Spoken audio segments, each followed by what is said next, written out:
Honorables membres du bureau, honorables députés provinciaux et chers collègues, Excellences, Monsieur le gouverneur des provinces ici représentés par le gouverneur, Madame et Messieurs les ministres provinciaux, Monsieur le membre du Conseil provincial de sécurité, Monsieur le maire de la ville de Matadi, Monsieur le bourgmestre de la commune de Matadi, Mesdames et Messieurs, avec respect et vos titres de qualité. Ce lundi 30 mars est une date mémorable en ce qu'elle marque l'ouverture de la session ordinaire de l'Assemblée provinciale du Congo central, session de mars 2026. Et c'est conformément aux dispositions réglementaires et légales qui nous régissent. Qu'il me soit permis, avant tout propos de m'acquitter d'un agréable devoir, c'est lui de rendre grâce à l'Éternel Dieu Tout-Puissant qui nous gratifie de son souffle de vie sans lequel cette cérémonie n'aurait pu avoir lieu. J'adresse mes hommages les plus déférents à son Excellence, Monsieur le Président de la République démocratique du Congo, Félix Antoine Tshisekedi Tshilombo, chef de l'État, qui ne cesse de s'engager constamment en faveur de la paix, de la cohésion nationale et de la consolidation de l'État des droits. Mes remerciements s'adressent aussi à vous tous qui avez bien voulu répondre à notre invitation, ceux qui témoignent de l'intérêt et du soutien que vous accordez à notre Assemblée, première institution politique de notre province, appelée à représenter la population, à légiférer, à contrôler l'exécutif provincial et les services publics provinciaux. L'Assemblée provinciale s'inscrit dans la vision du chef de l'État qui prône le respect de l'État des droits. En effet, l'État des droits repose sur un principe fondamental, nul n'est au-dessus de la loi. Et chaque institution doit exercer pleinement ses missions dans le respect de la Constitution et des textes en vigueur. C'est dans ce sens que convient de comprendre les discours du chef de l'État prononcés lors de la 13e conférence de gouverneurs tenue à Bandungouville du 24 au 28 mars 2026, à laquelle le président de l'Assemblée provinciale du Congo central a pris part. À cette occasion, Son Excellence, Monsieur le Président de la République, chef de l'État, a interpellé les assemblées provinciales sur la nécessité d'exercer un contrôle parlementaire à la fois légitime et sain dans une démocratie, tout en soulignant que celui-ci ne doit en aucun cas être détourné à des fins de chantage politique. S'agissant des gouvernements provinciaux, il a insisté sur l'impératif de la collaboration dans le cadre du contrôle parlementaire ainsi que sur les principes de redevabilité. Pour couronner le tout, il a insisté sur la stabilité des institutions, vision à laquelle notre Assemblée provinciale ne va pas se déroger. Honorables membres du bureau, honorables députés et chers collègues, la session de mars 2026 sera principalement consacrée au contrôle parlementaire de l'action du gouvernement provincial ainsi que des services publics provinciaux. À cet effet, notre Assemblée mettra en œuvre les différents mécanismes de contrôle reconnus par la Constitution et les lois de la République, notamment à travers les questions orales et écrites, les interpellations, les auditions et les missions parlementaires. Le contrôle parlementaire ne constitue pas une option, un harcèlement, une déstabilisation, encore moins un acharnement, mais plutôt une exigence constitutionnelle. Il permet d'assurer la transparence, de prévenir les abus du pouvoir et de garantir une gestion responsable des ressources publiques. C'est ici l'occasion de rappeler que la session de septembre a été particulièrement tumultueuse. Cette situation trouve son origine en grande partie dans la méconnaissance de notre mission fondamentale de contrôle du gouvernement provincial et des services publics provinciaux. Je l'ai dit et je le redis, il ne s'agit nullement d'un acharnement, encore moins d'une quelconque jalousie ou de règlement de compte. Il s'agit simplement de l'exercice normal et légitime des prérogatives reconnues à l'organe délibérant dans un état de droit. À titre illustratif, parmi les moyens de contrôle dont nous disposons figure notamment l'interpellation. C'est dans ce cadre qu'une interpellation sur la politique générale du gouvernement provincial a été adressée au gouverneur de province. Bien qu'elle soit soit parfaitement légale et conforme au texte en vigueur, cette démarche a été malheureusement mal interprétée. La démarche a été interprétée à tort et a donné lieu à des critiques injustifiées à l'encontre de l'Assemblée provinciale. Pire encore, cette initiative a été freinée par des manœuvres dilatoires visant à en empêcher son bon déroulement. Il en est de même de la commission d'enquête mise en place pour examiner les emprunts contractés par le banc dans le banc par le gouvernement provincial. Là encore, les entraves ont été observées dans l'exercice de ces contrôles parlementaires, pourtant essentiels pour garantir la transparence dans la gestion des finances publiques. Honorables membres du bureau, honorables députés et chers collègues, dans ce même ordre d'idées, peut-on tolérer que des actes de vandalisme soient commis au sein même de la salle de plénière de l'Assemblée provinciale du Congo central, sans que le député auteur de ces faits ne soit sanctionné conformément aux dispositions du règlement intérieur? Une telle impunité porterait gravement atteinte à la crédibilité de notre institution auprès du contribuable qui assure l'acquisition des biens et le fonctionnement de notre institution.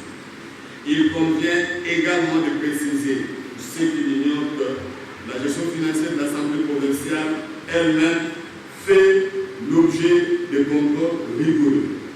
À l'issue d'un audit portant sur la gestion financière, le patrimoine et les ressources de l'institution, le président honoraire, son directeur de cabinet ainsi que 2 agents d'administration ont été sanctionnés.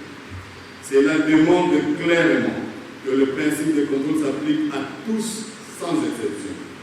Ainsi, loin d'être une démarche partisane, le contrôle parlementaire demeure un pilier essentiel de la bonne gouvernance, de la transparence et du respect de l'état des droits. Nous en appelons à la prise de conscience de l'exécutif provincial ainsi que des services publics provinciaux concernés en vue d'une collaboration effective. À défaut, nous verrons dans l'obligation d'appliquer les dispositions pertinentes du règlement intérieur de notre institution. Outre ce contrôle parlementaire, notre Assemblée poursuivra l'examen et les propositions des élus déjà déclarés recevables par la plénière lors des dernières sessions. Dans l'ensemble, nous avons déclaré recevables 4 propositions d'élus actuellement en examen au sein des commissions compétentes. Il s'agit de 1. La proposition d'élus fixant le règle de la politique actionnariale de la province dans les entreprises installées au Congo central. 2. La proposition d'élus portant organisation de la circulation routière et du stationnement des véhicules poids lourds dans le centre urbain de la province du Congo central. 3. La proposition d'élus portant création, organisation et fonctionnement des écoles privées dans la province du Congo central. Et enfin 4. La proposition de loi portant protection des personnes atteintes de maladies mentales au Congo central. En outre, nous avons réceptionné une proposition de loi relative à la répartition des recettes au profit des entités territoriales décentralisées de la province du Congo central.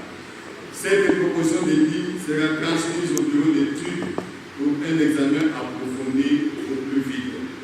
Elle vise à permettre à l'exécutif provincial de mettre à la disposition des ETD les ressources qui leur reviennent du droit conformément au principe de la décentralisation. Honorables membres du bureau, honorables députés provinciaux et chers collègues, Madame et Messieurs les ministres provinciaux, Messieurs les membres du Conseil provincial de sécurité, Monsieur le maire de la ville de Matadi, Messieurs les bourgmestres de la commune de Matadi, Mesdames et Messieurs, avec le respect des petits présidents. Au cours de cette même session, la situation sociale, sécuritaire, économique et environnementale dans notre province nous préoccupe au plus haut point et sera au centre de nos discussions. Il s'agit premièrement, à ce sujet, nous savons tous que se déplacer dans la ville de Matadi devient aujourd'hui un véritable casse-tête en raison des embouteillages monstres qui paralysent la circulation et affectent profondément la vie quotidienne des habitants. Les conséquences de ces embouteillages sont multiples. Sur le plan économique, ils entraînent une perte de temps considérable et une baisse de productivité. Sur le plan social, social, il génère du stress, de la fatigue et affecte la qualité de vie des gens.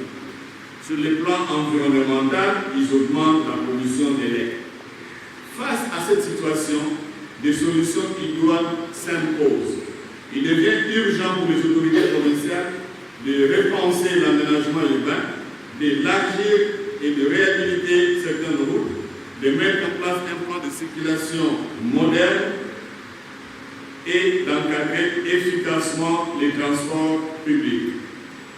La promotion des solutions alternatives de très près et encourage le gouvernement provincial pour les efforts déjà fournis et l'invite à renforcer davantage et de façon propre la prise en charge. Enfin, dans ce même ordre d'idée, la situation de route de dessert agricole dont les travaux ont été lancés l'année passée à Kinzamouete est très préoccupante. À titre d'exemple, les travaux dans le territoire de Sekebamba sont aujourd'hui à l'arrêt d'après certaines sources. Face à ces différentes préoccupations, des missions d'enquête parlementaires seront diligentées sur le terrain afin de recueillir les informations nécessaires et de préserver les droits et intérêts des populations. Nous invitons également la société civile et les professionnels des médias à accompagner l'action des institutions provinciales dans un esprit de responsabilité, de neutralité, de professionnalisme et de patriotisme. Il est important d'éviter l'usage abusif des réseaux sociaux pour diffuser des informations erronées ou manipuler l'opinion publique. La liberté d'expression demeure un principe fondamental de notre démocratie. Toutefois, elle doit s'exercer dans le respect des lois de la République, notamment celles relatives à la cybercriminalité, lesquelles seront appliquées à l'encontre de toute personne qui s'en rendrait coupable.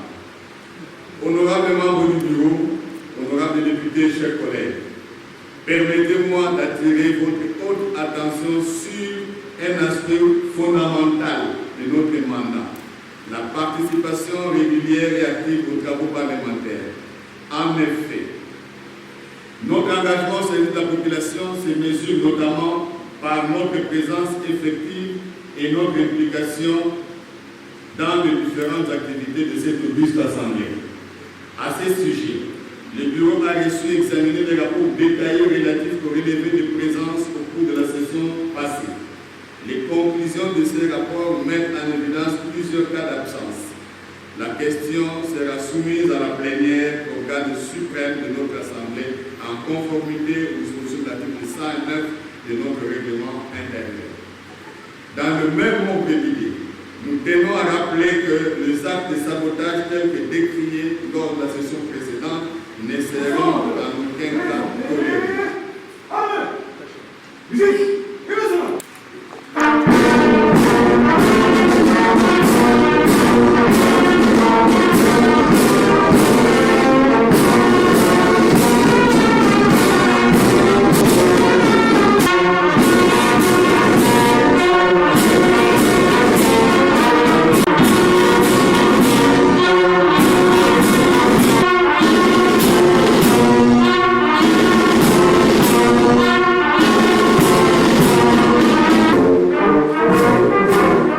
C'était un très bon discours. Je pense que notre vice-président était clair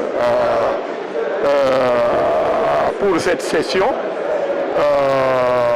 On va travailler dans la cohésion provinciale et puis vouloir vivre ensemble. Vous voyez, notre province a beaucoup souffert. Le gouverneur de province l'a dit ouvertement à Bandundu. Lors de la législature passée, il y avait plus ou moins 5 gouverneurs et 3 présidents dans cette assemblée. Et pour le moment, je pense que par rapport aux enjeux de l'ère, nous voulons privilégier l'intérêt de la province. Vous savez que notre province a trop de défis à relever. Vous arrivez dans certains coins, il n'y a pas de route, il n'y a pas de centre de santé, il n'y a pas d'école. Et tout ça, si la cohésion souffre, et ça sera difficile de privilégier le développement. Nous sommes venus ici pour apporter le développement, susciter le développement de la province. Donc, je pense qu'avec tout ce qu'il y a eu comme problème ici, la session passée était très agitée. Hein? Alors, nous voulons cette fois-ci travailler calmement. Travailler calmement, mais privilégier les contrôles parlementaires et puis au finish, et veiller sur l'émergence de la province. Mais c'est un très bon message. On doit contrôler l'exécutif, il n'y a pas d'acharnement. Hein? Il n'y a pas d'acharnement. Vous pouvez être responsable d'une boutique, vous placez un gérant là-bas. Mais vous avez le droit d'aller voir ce qu'il fait comme travail. Hein? Et le gérant doit être disponible, doit coopérer. Vous comprenez? C'est dans ce sens-là. Donc nous, on ne veut pas de l'acharnement, mais on doit contrôler l'exécutif. C'est pourquoi nous sommes là. Nous sommes là pour contrôler l'exécutif. Si on ne le fait pas, donc nous allons rater notre mandat. On va rater notre mandat. Hein? Ça sera un passage à vide. Voilà. Oui, mais c'est ce que vous venez de dire. Hein? Aujourd'hui, constitutionnellement ou légalement, c'est une journée sacrée consacrée à la cérémonie d'ouverture de la session ordinaire du mois de mars 2026. Et c'est ce qui venait d'être fait en l'absence du président. Le vice-président a prononcé le discours de l'ouverture. Alors qu'est-ce que je peux retenir de ces discours? Ce qui m'a beaucoup plus retenu, c'est que le vice-président a dit haut et fort que cette session, d'abord, elle est une session ordinaire consacrée au contrôle parlementaire. Mais en plus de cela, il a martelé sur la cohésion entre les deux institutions, l'Assemblée provinciale et l'exécutif provincial. Et cette cohésion ne va pas seulement concerner les deux institutions, mais aussi les honorables députés entre eux. Il doit y régner aussi un climat d'entente, un climat de compréhension et un climat de cohésion. Parce que sans la cohésion, le développement de notre province n'est pas au rendez-vous. Voilà tout ce que j'ai retenu d'essentiel de ces discours-là. Oui, tout ce que je peux recommander, c'est de mettre en application ce que le vice-président a dit, de privilégier la cohésion provinciale. Et cette cohésion va nous amener au développement de notre province.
You